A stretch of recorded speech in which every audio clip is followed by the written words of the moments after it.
आपका जिला आपकी खबर। चंडीगढ़ में बुधवार को शहरी स्थानीय निकाय विभाग की एक बैठक हुई, जिसकी अध्यक्षता मुख्यमंत्री मनोहर लाल ने की। बैठक में प्रदेश के शहरी स्थानीय निकाय मंत्री डॉक्टर कमल गुप्ता मौजूद रहे। इसके अलावा प्रदेश के सभी जिला निकाय आयुक्तों ने शिरकत की। बैठक में प्रदेश के सभी शहरी निकायों को आत्मनिर्भर करने और उनका बजट बनाने पर चर्चा हुई। बैठक के बाद शहरी स्थानीय निकाय मंत्री डॉक्टर कमल गुप्ता ने बताया कि आज की इस बैठक में शहरी स्थानीय निकाय का बजट तैयार करने पर चर्चा हुई है। हर शहरी निकाय अपना बजट तैयार करेगा, जिसमें वह अपनी आय केंद्र और राज्यों में मिलने वाले फंड विकास कार्यों में खर्च का आंकलन करेगा। इस बीच कमल गुप्ता ने बताया कि इसके अलावा बैठक में स्वच्छता अभियान और सरकार के विभिन्न ऑनलाइन पोर्टल के बारे में भी जागरूकता फैलाने पर बातचीत हुई है। मीटिंग में जो सबसे अधिक जो बात हुई वो बजट के ऊपर हुई कि जिस प्रकार सेंटर अपना बजट बनाता है, जिस प्रकार स्टेट अपना बजट बनाता है, तो ये जो थर्ड गवर्नमेंट है लोकल बॉडी की, ये भी अपना बजट बनाए। कहां से इनकम हुई, स्टेट फंड कितना आता है, सेंट्रल फंड कितना आता है और कितना खर्चा करते हैं, किस मद में कितना खर्चा करना है, कितना नहीं करना, इसकी डिटेलिंग। और इसके बारे में माननीय मुख्यमंत्री जी ने बताया कि सभी 22 के 22 जिलों का जो बजटिंग सिस्टम है वो एक बहुत ऑर्गेनाइज्ड ढंग से बनकर आए, ताकि सभी कमेटीज को ये लगे कि हमारी एक इंडिपेंडेंट सरकार। स्वच्छता मिशन, इसके अलावा जो पोर्टल्स हैं जैसे नगर दर्शन पोर्टल है और जो इंजीनियरिंग पोर्टल है। नगर दर्शन में क्या है कि प्रत्येक नागरिक जिसको जिस चीज़ की ज़रूरत होती है, मान लो उसकी गली खराब है या उसको किसी चीज़ की ज़रूरत है, तो वो नगर दर्शन में डालता है। उसको फिर वहाँ का जो रिप्रेजेंटेटिव है, एमएलए, पार्षद या एमपी, वो उसको वेरीफाई करता है। उसके बाद डिपार्टमेंट उसको टेकअप करता है, उसकी फिर डीएनआईटी बनती है, उसका बजट बनता है, उसका टेंडर अलॉट होता है। इस तरह की सारी जानकारी। वहीं दूसरी तरफ गृह मंत्री अनिल विज ने राजस्थान के उदयपुर में हुई घटना के बहाने राजस्थान सरकार पर निशाना साधते हुए घटना के लिए जिम्मेदार ठहराया। विज ने कहा कि ऐसी मानसिकता पर तभी रोक लग सकती है जब अपराधियों पर कड़ी से कड़ी कार्रवाई की जाए। वहीं निकाय चुनाव में बीजेपी को मिली जीत पर बोलते हुए कहा कि लोगों ने निकाय चुनाव में बीजेपी की नीतियों पर मोहर लगाई। वहीं सिंबल पर चुनाव नहीं लड़ने के लिए कांग्रेस पर निशाना साधा।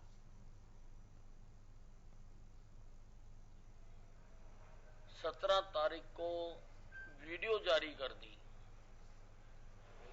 फिर सरकार का दायित्व बहुत बड़ी विफलता है। ये राजस्थान की कांग्रेस सरकार की बहुत बड़ी विफलता है। जब अपराधियों ने पहले घोषणा कर दी, 17 तारीख को वीडियो जारी कर दी, फिर सरकार का दायित्व हो जाता था कि इस घटनाक्रम को होने से रोकती, और सरकार पूरी तरह से नाकामयाब रही है इस घटना को रोकने में, और इससे सरकार की विफलता पूरी तरह से उजागर हो रही है। इस प्रकार की मानसिकता पर तभी रोक लग सकती है अगर ऐसे अपराधियों के साथ कड़े से कड़ी कार्रवाई की जाएगी। मैं लोगों को शांति बनाए रखने के लिए अपील करना चाहता हूं। जहां तक प्रशासन की बात है, हमने प्रशासन को पूरी तरह से अलर्ट कर रखा है। निकाय चुनावों में हरियाणा की जनता ने भारतीय जनता पार्टी की नीतियों पर अपनी मोहर लगा दी है। तो कांग्रेस को रोका किसने था? हमने तो नहीं रोका। और कांग्रेस जो छिपा के चुनाव लड़ी, क्या वो लोगों को नजर नहीं आया? सबको नजर आया, सब लगे हुए थे, लेकिन छुपके कर रहे थे। इनमें दम नहीं था कि अपना चुनाव चिन्ह लेकर लोगों के सामने खुले में जा सकते। अपनी कमजोरी को छुपाने के लिए इन्होंने इस प्रकार का ये खेल खेला। कोई रोक रहा था इनको? लड़ते ही है, किसने रोका इनको? उधर राजस्थान के उदयपुर में कन्हैया नामक टेलर की हत्या करने पर अंबाला जामा मस्जिद के इमाम मोहम्मद ने गलत करार दिया है। उन्होंने कहा कि इस प्रकार के लोग मुसलमानों को ही नहीं बल्कि कुरान और अल्लाह को भी बदनाम करते हैं। उन्होंने भड़काऊ भाषण देने वाले सियासतदानों को भी आड़े हाथों लिया। इमाम ने कहा कि ऐसी सियासत अब ज्यादा दिन चलने वाली नहीं।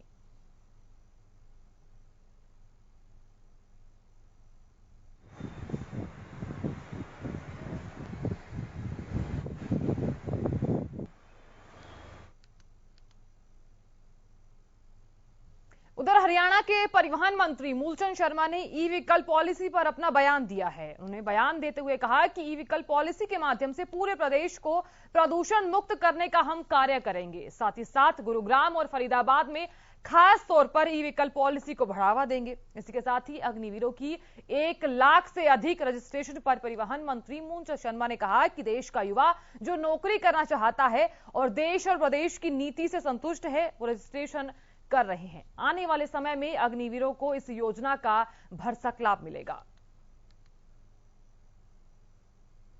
इसको बढ़ावा देंगे। इलेक्ट्रिकल पॉलिसी जो अभी कैबिनेट ने पास की है और इलेक्ट्रिकल व्हीकल के 2 व्हीलर हो, 4 व्हीलर, 3 व्हीलर और जितनी इलेक्ट्रिकल व्हीकल है उसके लिए प्रदेश सरकार ने सब्सिडी रखी है और ज्यादा से ज्यादा इलेक्ट्रिकल व्हीकल प्रदेश में गुड़गांव और फरीदाबाद में इसको बढ़ावा देंगे और पूरे प्रदेश को पोल्यूशन फ्री करने का हम कार्य करेंगे और ज्यादा से ज्यादा इलेक्ट्रिकल व्हीकल प्रदेश में।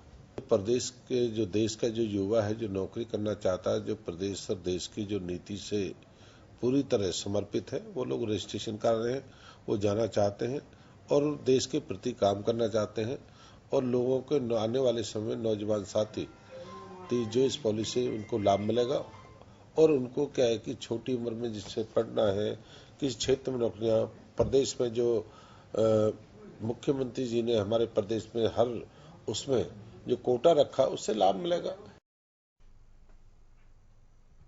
और वहीं अपनी मांग को लेकर एनएचएम कर्मचारियों का प्रदर्शन दूसरे दिन भी जारी रहा। इस दौरान कर्मचारियों ने सरकार के खिलाफ जमकर नारेबाजी की, स्वास्थ्य सेवाओं को बंद रखा। इस दौरान सरकार की योजनाओं के खिलाफ प्रदेश भर में करीब 14,000 कर्मचारी हड़ताल पर बैठे हुए हैं। आपको बताते चलें कि भारतीय मजदूर संघ के आह्वान पर कर्मचारियों ने 3 दिवसीय धरने का ऐलान किया हुआ है, जिसके तहत आज हड़ताल का आखिरी दिन है।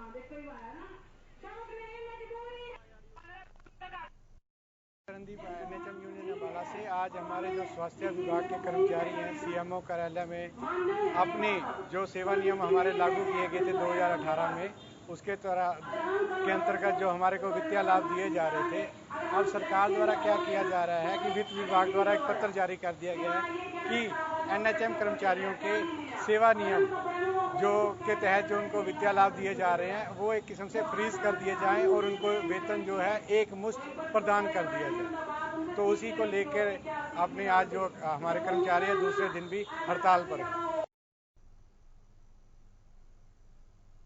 तो वहीं गोहाना के जींद रोड पर मुडलाना ब्लॉक के बाहर ग्रामीण सफाई कर्मचारी अपनी मांग को लेकर पिछले 3 दिनों से धरने पर बैठे हैं। सफाई कर्मचारियों का कहना है कि उनकी मांग को जब तक पूरा नहीं किया जाता उनका यह धरना यूं ही जारी रहेगा। वहीं सफाई कर्मचारियों ने यह भी कहा कि आने वाले 13 जुलाई को डीसी ऑफिस के बाहर प्रदर्शन करेंगे, साथ ही साथ एक ज्ञापन भी सौंपेंगे। साथ ही साथ उन्होंने ये भी कहा कि अगर इन सब के बाद भी अगर उनकी मांग नहीं मानी गई तो आने वाले 20 और 21 अगस्त को मंत्री देवेंद्र बबली के आवास के बाहर 3 दिन का धरना शुरू किया जाएगा। मुडलाना ब्लॉक के ग्रामीण सफाई कर्मचारी हैं सर, और 14 जून को हमें धरने पर बैठे थे अपनी मांगों को लेकर। हमारी अनेक मांग है सर। पहली मांग हमारी सर औजार काम के औजारों की है सर, जो कि उन्हीं से कार्य होता हमारा सफाई का। जब हमारे पास औजार नहीं होंगे तो हम सफाई का कार्य नहीं कर सकते सर। दूसरी मांग है सर जो कि जगह नहीं है कूड़ा डालने की, जगह निर्धारित की जाए सर, वो भी ये हमारी सरकार से मांग है। तो वहीं कैथल के लघु सचिवालय में आशा वर्कर्स ने अपनी लंबित मांग को लेकर धरना दिया। सरकार के खिलाफ जमकर नारेबाजी भी की। इस दौरान उन्होंने बताया कि गृह मंत्री अनिल विज के साथ कुछ मांगों पर सहमति बनी हुई थी, लेकिन उसका नोटिफिकेशन अभी तक नहीं आया है। इस दौरान आशा वर्कर्स ने बताया कि सीएम द्वारा कोरोना के समय काम करने वाले फ्रंटलाइन वर्कर्स को 5,000 एक मुश्त राशि देने की घोषणा की गई है, जो अभी तक वर्कर्स को नहीं दी गई है। वर्करों ने सरकार से मांग की है कि सीएम की घोषणा को लागू किया जाए, आशा वर्कर्स को 5,000 दिए जाएं। इस दौरान उन्होंने ये भी कहा कि अगर 21 जुलाई 2022 तक मांग को पूरा नहीं किया गया तो 21 जुलाई को स्वास्थ्य मंत्री के आवास पर प्रदर्शन करेंगे। आज का प्रदर्शन राज्य कमेटी के आह्वान पर है। जो हमारी पिछली लंबित फाइलें थी, जो नोटिफिकेशन जारी किया गया था, वो आज तक दिया ही नहीं गया। और जो स्वास्थ्य मंत्री द्वारा इसके ऊपर बातचीत हुई थी और उन्होंने खुद मानना था और लागू करवाने का आश्वासन पूरा दिया था कि अब की बार दिया जाएगा, वो नहीं हुआ। तो आज की क्या रूपरेखा है इस प्रदर्शन में, क्या कुछ करोगे आप? ज्ञापन सौंपोगे? आज का जो ज्ञापन हम डीसी महोदय को देके जाएंगे और जो कुछ हमारी लोकल समस्याएं वो अलग से उनके ऊपर बातचीत अगर बनेगी तो डीसी महोदय के साथ करी जाएगी।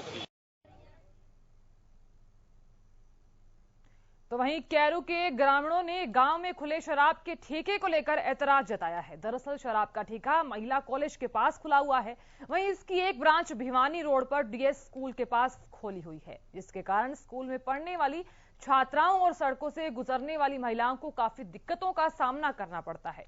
इसी को लेकर लोगों ने इकट्ठा होकर तो शाम एसडीएम को शराब के ठेके को गांव से बाहर करने के लिए ज्ञापन दिया।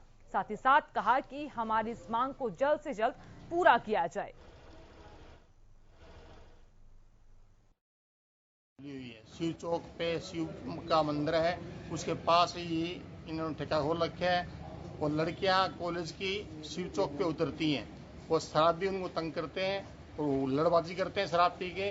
और एक जो ज्ञापन हमने दिया है इसमें वो नया ठेका नया ब्रांच खोल रहे हैं सेकेंडरी स्कूल के पास, तो वो ब्रांच बंद करवाई जाए और ये जो ठेका शिव चौक पे खुला हुआ है इसको कम से कम 1.5-2 किलोमीटर दूर किया जाए। इस बात में हमने ज्ञापन सौंपा है एसडीएम साहब को और मैं अर्ज करूंगा कि हमारे ज्ञापन के ऊपर तुरंत कार्रवाई की जाए।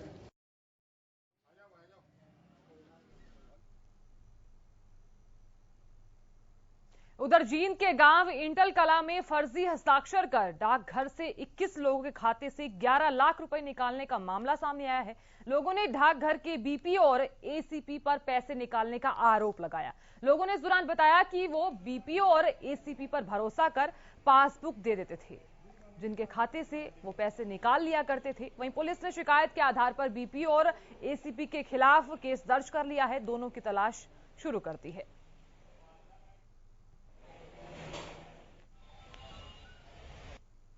ग्रामीण लोगों ने जो पोस्ट ऑफिस में पैसे जमा कराते हैं उनके पैसे हड़पने के आरोप के बारे में मार्च 2022 में दरखास्त दी थी, जिसकी जांच आर्थिक अपराध शाखा जींद द्वारा की गई है।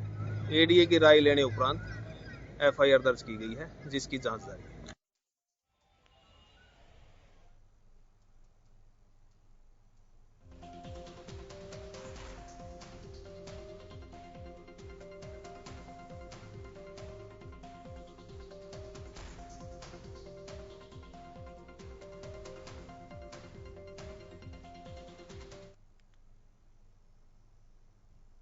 उधर पलवल की एटीवी टीम ने गाड़ी चोरी के मामले में 2 आरोपियों को चोरी की बाइक के साथ गिरफ्तार कर लिया है। इसी के साथ ही टीम ने आरोपियों के पास से 7 बाइक भी बरामद की है। बता दें कि आरोपियों के खिलाफ कई संगीन मामले पहले से दर्ज हैं। वहीं कुछ मामलों में आरोपियों को जेल भी हो चुकी है। पुलिस ने दोनों आरोपियों को कोर्ट में पेश कर रिमांड पर लिया है।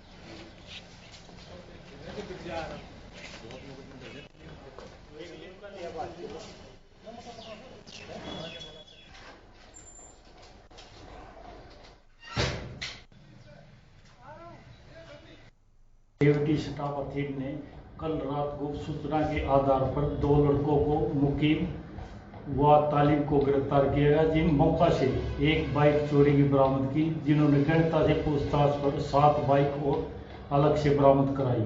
इनके खिलाफ दिल्ली में 30, यूपी में 10 और फरीदाबाद, 9, गुड़गांव में 13 मुकदमे दर्ज हैं। उधर रोहतक के गांधी कैंप में चावला ढाबे पर ढाबे के मालिक पर जानलेवा हमला किया गया। दरअसल ढाबे मालिक और ग्राहक के बीच कहासुनी हो गई थी। वहीं आपको बताएं कि ग्राहक ने डंडों से दुकान मालिकों पर जानलेवा हमला कर दिया। उसके बाद दोनों दुकानदारों को रोहतक की पीजीआई में रेफर करवाया गया। वहीं मारपीट की पूरी घटना सीसीटीवी कैमरे में कैद हो गई है। आपको बताएं कि पुलिस मौके पर पहुंची। हालांकि इस पूरे मामले की गहनता से जांच में जुटी हुई है पुलिस।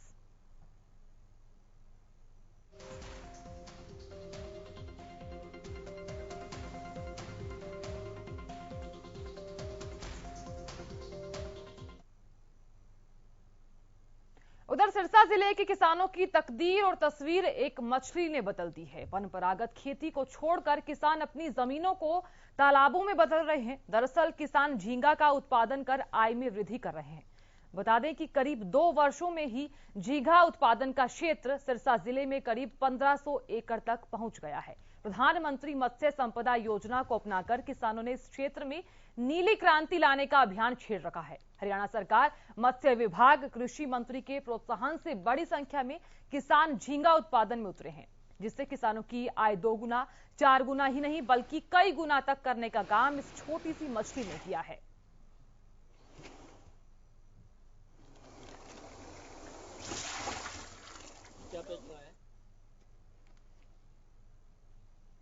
लगभग 26 से 30 एकड़ के आसपास सिरसा जिला में झींगा उत्पादन का मतलब 2014 से 20 के बीच में रहा है और 2020-21 और अब तक का लगभग हम 1200 से 1500 एकड़, इस जुलाई एंड तक हम 1500 एकड़ के आसपास स्टॉकिंग लगभग कवर कर जाएंगे। ट्रेनिंग के लेने के बाद ही उसमें अगर किसी तरह का उसको कोई शंका रहे या इस पूरे प्रोसेस को अपनाने के लिए, इस काम को सफल अंजाम देने के लिए उसमें किसी तरह की उसकी वादा ना आए बीच में, इसलिए हम सुनिश्चित करते हैं कि उसको ट्रेनिंग देना बहुत अच्छा रहेगा। 2020 में यशस्वी माननीय प्रधानमंत्री महोदय द्वारा प्रधानमंत्री मत्स्य संपदा योजना के नाम से एक बहुत बड़ी स्कीम को लॉन्च किया गया था और इस विस्तृत स्कीम से जो पूरे भारतवर्ष में लाभ हुआ ही हुआ। इसके साथ साथ मेरा ये मानना है कि हमारा प्रदेश हरियाणा में बहुत अधिकतम इसका लाभ लिया है स्कीम के अंतर्गत, और जिसमें सिरसा ने अपने आप में बहुत ऊंचाइयों को छूते हुए इस स्कीम का बहुत ज़्यादा से ज़्यादा बेनिफिट लेते हुए किसानों का इसका लाभ दिया है। गत वर्ष हम 300 एकड़ के आसपास इस क्षेत्र में कल्चर किया था और अब जैसा कि मैंने बताया कि हम 1200 से 1500 एकड़ में हम स्टॉकिंग कर जाएंगे और इस वित्तीय वर्ष में भी हम किसानों को लगभग अनुदान राशि जो कि इस प्रोजेक्ट कॉस्ट है, ये 14 लाख का पूरा प्रोजेक्ट कॉस्ट रहता होता है और इस 14 लाख के प्रोजेक्ट कॉस्ट में से सामान्य वर्ग के पुरुष वर्ग को 40% और SC कैंडिडेट प्रदेश की कोई भी अनुसूचित जाति के चाहे वो पुरुष हो या महिला हो और सामान्य वर्ग की महिला कैंडिडेट को लगभग 60% अनुदान राशि के रूप में दिया जाता होता है। ये हमें 60% सब्सिडी गवर्नमेंट ने दी लेडीज के नाम पर जो ज़मीन होती है। तो इसका लाभ की बात करें तो जो टेक्निकल फार्मिंग करता है इसकी पर एकड़ 4-5 लाख आराम से कमा सकता है एक फसल से। मैंने 2.5 एकड़ से शुरू किया था, अब हमारे पास 28 एकड़ है। तो जो पहले साल हमने 2.5 एकड़ में किया था उसमें 2.5 एकड़ से 33 लाख की फसल ली थी पहली। टीवी पर अक्सर एक कमर्शियल सुना है, देखा है, जिसके बोल हैं फला DTH लगा डाला तो लाइफ झींगा लाला। झींगा लाला नागालैंड के आदिवासी इलाकों में गूंजने वाला एक शब्द है। झींगा लाला हुर, खुशियों का, उल्लास का एक शब्द। सिरसा के किसानों के लिए झींगा उनकी जिंदगी में झींगा लाला ही लेकर आया है। किसान झींगा से एक बड़े व्यापारी बनते जा रहे हैं। मत्स्य विभाग के प्रयासों का एक सकारात्मक परिणाम सिरसा की धरती पर देखने को मिल रहा है। 26 एकड़ से शुरू किया गया रकबा आज 1500 एकड़ तक पहुंच गया है।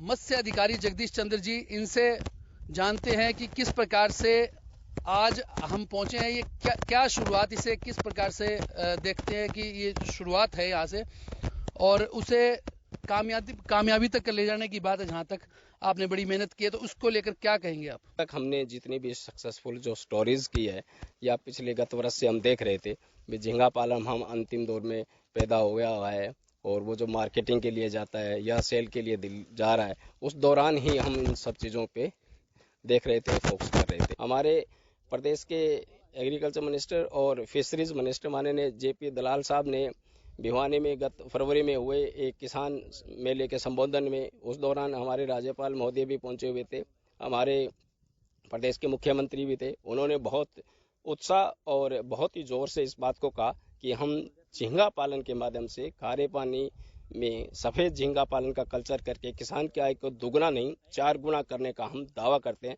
और निश्चित रूप से उस दावे को हम खरे उतरते हुए उस इकोनॉमी तो बढ़ाएंगे, कम से कम 10 गुना लोगों को रोजगार देने में भी सक्षम रहे। लगातार हमारे पीछे प्रोसेस चल रहा है कि किस तरह से पहले इसे बीज के रूप में लाया गया चेन्नई से, और उसे जो है अब आगे इस पौंड में मिलाया जाएगा इन बीजों को, और लगातार यह गतिविधि चल रही है। इसके अंदर बीजों को डाला गया है और उन्हें ऑक्सीजन दी जा रही है। उसके बाद यह पानी जो आप देख रहे हैं, इस जो पानी जो यहाँ की भूमि का सिरसा का पानी है, यह सिरसा का पानी इसमें मिलाया जाएगा, ताकि इस पानी के साथ यह झींगा का जो बीज है छोटे रूप में, वो इसके साथ सामंजस्य बिठा सके और वो आगे बढ़ सके। तो निश्चित रूप से झींगा उनके जीवन में क्रांति लाया। श्वेत क्रांति आई थी, हरित क्रांति आई थी, उसके बाद सिरसा में अब यह नीली क्रांति भी देखने को मिल रही है। कैमरामैन विकास के साथ अमित तिवारी, हरियाणा न्यूज, बड़ागुड़ा। चलिए इस बीच एक बड़ी जानकारी का रुख कर लेते हैं। क्या है वो बड़ी खबर, आपको बताते हैं। तो रोहतक से बड़ी जानकारी। चावला ढाबा मालिक पर जानलेवा हमला किया गया है। हमले में ढाबा मालिक गंभीर रूप से जख्मी हो गया है। हालांकि आपको ये बता दें कि मारपीट की जो तस्वीरें हैं वो सीसीटीवी कैमरे में कैद हो गई हैं। ढाबा मालिक और ग्राहक से कहासुनी के बाद ये विवाद हुआ था। फिलहाल पुलिस इस मामले की जांच में जुटी है। इन तस्वीरों के माध्यम से आप देख भी सकते हैं कि यहाँ पर मामला है क्या। तो रोहतक से बड़ी जानकारी बता रहे हैं आपको। चावला ढाबा मालिक पर जानलेवा हमला किया गया है। हमले में ढाबा मालिक गंभीर रूप से जख्मी हो गया है। तो सीसीटीवी कैमरे में मारपीट की तस्वीरें कैद हो गई हैं। उन तस्वीरों के माध्यम से आप देख भी सकते हैं। तो ढाबा मालिक और ग्राहक से कहासुनी के चलते ये विवाद हुआ था।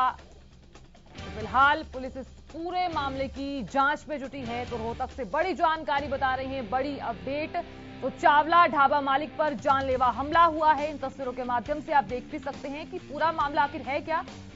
तो हमले में जो ढाबा मालिक है वो गंभीर रूप से घायल हो गया है। उसे PGI भी रेफर कर दिया गया है। ये भी जानकारी निकलकर सामने आई है। तो ढाबा मालिक और ग्राहक से कहासुनी के चलते ये पूरा विवाद हुआ है। तो रोहतक के गांधी कैंप का ये पूरा मामला है। तो ढाबे मालिक और ग्राहक के बीच कहासुनी हो गई थी। तो वहीं ग्राहक ने डंडों से दुकान मालिक पर जानलेवा हमला कर दिया। हालांकि दुकानदार को रोहतक के PGI में रेफर भी कर दिया गया है। ज्यादा जानकारी के साथ मेरे सहयोगी रोहतक से हर्षवर्धन जुड़ गए हैं। हर्षवर्धन, पूरा मामला क्या है, जरा विस्तार से बताइए। देखिए, मैं आपको बताना चाहूंगा कि कल देर रात लगभग 11 बजे का ये मामला है। जो गांधी कैंप में एक ढाबा है, उसके ऊपर काम करने वाले जो मालिक हैं और उसके नौकर हैं, उनके ऊपर जो है कुछ युवा जो है हाथों में डंडे और रोड लेकर के आए, उनके ऊपर आते ही हमला कर दिया। हालांकि इस मामले में जब जानकारी जुटाई गई तो ये पता लगा कि जो ये हमलावर थे उनके पिता 2 या 3 दिन पहले यहाँ पर शराब पीकर आए थे, और इस मामले को लेकर के जो होटल मालिक ने उन्हें मना किया था कि शराब पीकर के अंदर नहीं आना, ना ही यहाँ कुछ किया जाएगा। इसी बात से उसके जो बेटा था और उसके अन्य साथी थे वो इस बात पे खफा थे, और कल देर रात को वो लाठी डंडों से लैस होकर के आए और आते ही दुकानदार और उसके पास जो उसका लड़का है उसके ऊपर और जो काम करने वाले ढाबे में जितने भी कारीगर हैं सभी के ऊपर जो है ताबड़तोड़ लाठी डंडों से बरसात की थी। और इस मामले में जो है पिता पुत्र जो है वो ज्यादा तौर काफी घायल हुए। उसके बाद जो है पुलिस को सूचना मिली, पुलिस मौके पर पहुंचकर दोनों घायलों को PGI में दाखिल कराया गया। दोनों अभी फिलहाल उपचाराधीन है और इस मामले में पुलिस ने केस दर्ज कर दिया है। जी चलिए हर्षवर्धन, बहुत शुक्रिया पूरी जानकारी देने के लिए। बुलेटिन में फिलहाल इतना ही, लेकिन खबरों का सफर लगातार जारी रहेगा।